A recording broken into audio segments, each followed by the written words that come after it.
What's up guys, welcome back to my channel, Willy Kun Channel, dan selamat datang lagi di podcast cerita seram. Nah, di episode kali ini gue akan membahas mengenai hantu leak, hantu khas Bali. Walaupun Bali adalah salah satu kota favorit gue, karena memang keberagaman tradisi dan suasana yang penuh dengan kemistisan, tapi di sini ini adalah kisah yang sangat mengerikan mengenai teror dari leak atau celuluk. Nah, sebelum gue menceritakan kisah ini kepada kalian, gue mau minta tolong ke kalian untuk selalu support channel ini dengan cara klik tombol subscribe-nya aja, ada di pojok kanan video kalian. Kemudian setelah kalian mendengarkan podcast cerita seram ini juga, jangan lupa untuk share ke teman-teman kalian juga. So, langsung aja kita akan masuk ke dalam kisahnya.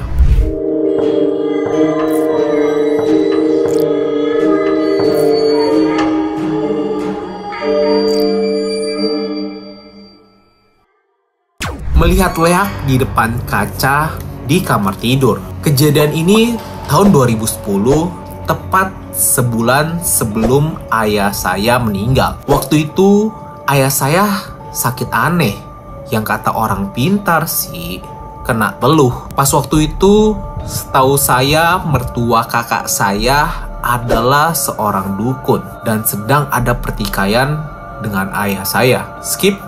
Suatu hari, di rumah sedang ada persiapan untuk upacara adat Caru, ritual membersihkan tanah perkarangan di Bali. Kami sekeluarga sibuk membuat sesajen dan juga memasak masakan untuk tamu yang akan datang besok. Waktu itu, ayah saya sedang sakit. Beliau tidak selera makan hingga badannya semakin kurus dan menciut. Meskipun sakit, ayah masih bisa membantu menghias arca dan tempat sembahyang kami. Malam jam 11, saya mendadak merasa sangat ngantuk, tidak seperti biasanya. Entah kenapa, seakan saya langsung tertidur pulas, benar-benar pulas. Kemudian mendadak saya terbangun. Suasana kamar tidur saya begitu lengang, hingga telinga saya bisa mendengar suara napas dan degup jantung saya sendiri. Antara nyata dan tidak nyata, di depan saya terlihat sosok aneh yang sedang berdiri bergerak-gerak pelan di depan cermin.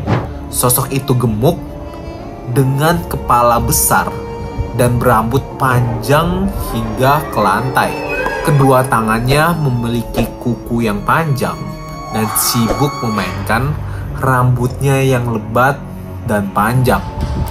Seperti ini kurang lebih penampakan sosok itu. Leak Bali alias celuluk. Entah dari mana saya mendapatkan keberanian.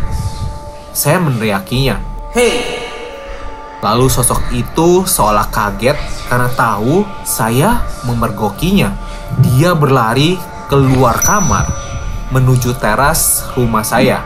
Saya spontan pada saat itu langsung mengejarnya. Sampai kini saya masih heran pada diri saya sendiri. Kenapa saya begitu berani hingga mengejar sosok misterius itu seorang diri. Di teras, saya jumpai sosok makhluk itu sudah duduk bersandar di badan ayah saya yang sedang berbaring miring, tidur-tiduran di lantai teras. Saya heran, kenapa ayah saya tidak menyadari kehadiran makhluk itu di sampingnya. Di sebelah teras ada dapur. Saya melihat ibu saya sedang menggoreng sesuatu. Ibu saya tampaknya juga tidak tahu kehadiran sosok itu di samping ayah saya. Saya bisa mendengar suara geraman makhluk itu. Saya bisa merasakan aura mistis malam itu. Dan saya juga melihat kejadian berikutnya adalah dia menjulurkan lidahnya yang sangat panjang dan menancapkan ke perut ayah saya. Saya mendadak menjumpai diri saya sedang berbaring di kamar saya. Dengan napas memburu, saya langsung melompat dan berlari ke teras rumah, bermaksud memberitahu ayah dan ibu saya tentang makhluk tadi. Di teras, saya melihat ayah saya sedang tiduran dengan posisi badan miring. Dan di dapur, saya juga melihat ibu saya memang sedang menggoreng sesuatu. Saya tengok jam dinding, jarum tepat menunjukkan pukul 11. Ya ampun, saya barusan mimpi atau apa? Saya langsung membangunkan ayah saya dan menyuruh beliau tidur ke dalam. Sekitar seminggu kemudian, kondisi ayah saya memburuk. Beliau tidak bisa menelan makanan lagi. Apa yang dimakan selalu dimuntahkan. Akhirnya, ayah saya diopname selama 1 bulan hingga beliau akhirnya meninggal dunia. Diagnosis dokter adalah ayah saya menderita dispepsia. Katanya penyakit komplikasi yang membuat pencernaan tidak bisa mencerna makanan apapun yang masuk. Setelah lama saya merenung dan mengingat wujud makhluk yang saya jumpai di malam itu. Barulah saya sadar bahwa itu sosok Leak atau setan khas Bali. Saya juga baru-baru ini terngiang kembali dengan ucapan mertua kakak saya yang pernah mengancam ayah saya. Seperti ini. Jangan macam-macam kamu. Kamu tahu kamu sedang berhadapan dengan siapa. Aku bisa berubah wujud jadi Leak. Kita lihat saja siapa yang duluan tidak bisa menelan nasi. Aku atau kamu. Saya tidak menuduh, tapi curiga iya. Nah, itulah kisah yang diceritakan mengenai hantu Leak, guys.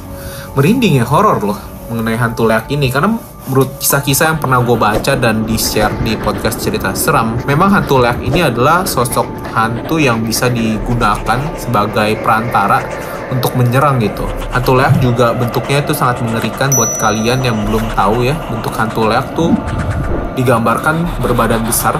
Mungkin kalau di Jawa mirip kayak genderuwo kali ya, badannya besar gitu. Tapi yang membuat dia itu badannya bukan berbulu, badannya itu seperti badan manusia gemuk, rambutnya panjang, rambutnya kayak orang gila gitu, gimbal, matanya gede melotot, kemudian mulutnya juga ada taring, dan yang paling mencolok itu adalah bagian kuku tangannya. Kuku tangannya tuh digambarkan punya kuku panjang sampai ke bawah. Nah, di dalam mitologi Bali sendiri, Leak itu dipanggil sebagai Aji.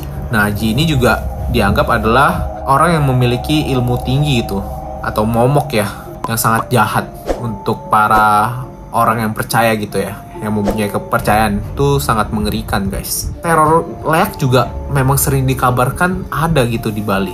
Dan gue pribadi ya ke Bali atau ke Denpasar gitu, memang kalau ada satu tempat gitu yang masih mistis, kita bisa ngerasain gitu loh hawa yang buat kita sampai merinding. Dan gue nggak tahu itu hantu Leak apa enggak, tapi yang gue kesana memang ada aroma-aroma tertentu yang sepertinya sih bukan aroma manusia gitu pas gue lewat. Jadi ya, ngomongin tentang telu juga sangat mengerikan ya. Orang-orang yang bermain tentang telu gini, mereka mempunyai kemampuan untuk masuk ke dalam alam bawah sadar orang. Tapi menariknya, dari kisah yang dibawakan oleh yang cerita ini, guys, dia itu bisa dikasih kemampuan untuk masuk ke dalam mimpi. Menurut gue pribadi, kenapa bisa seperti itu? Karena dia punya kedekatan dengan ayahnya gitu. Jadi mungkin Tuhan memberikan kesempatan untuk anaknya mengetahui apa yang sebenarnya sedang terjadi pada saat itu. Dikasih penglihatan, jadi tahu apa penyebab sebenarnya ayahnya itu akhirnya meninggal dunia. Tapi balik lagi, itu sih menurut gue pribadi, guys. Menurut kalian gimana? Nah, buat kalian yang punya cerita seram dan kalian juga pengen share di podcast Cerita Seram, bisa banget, guys. Kalian bisa langsung aja DM Instagram gue di Willycon. Nanti cerita seram kalian akan dibawakan ke podcast Cerita Seram ini. Nah, buat kalian yang mau request juga kisah tentang apa, bisa langsung juga DM ke sana ya, guys ya. So, itu dia podcast hari ini dan episode hari ini. Thank you guys for watching this video dan selalu support channel ini. See you guys in the next video. Willycon sign out. Ciao.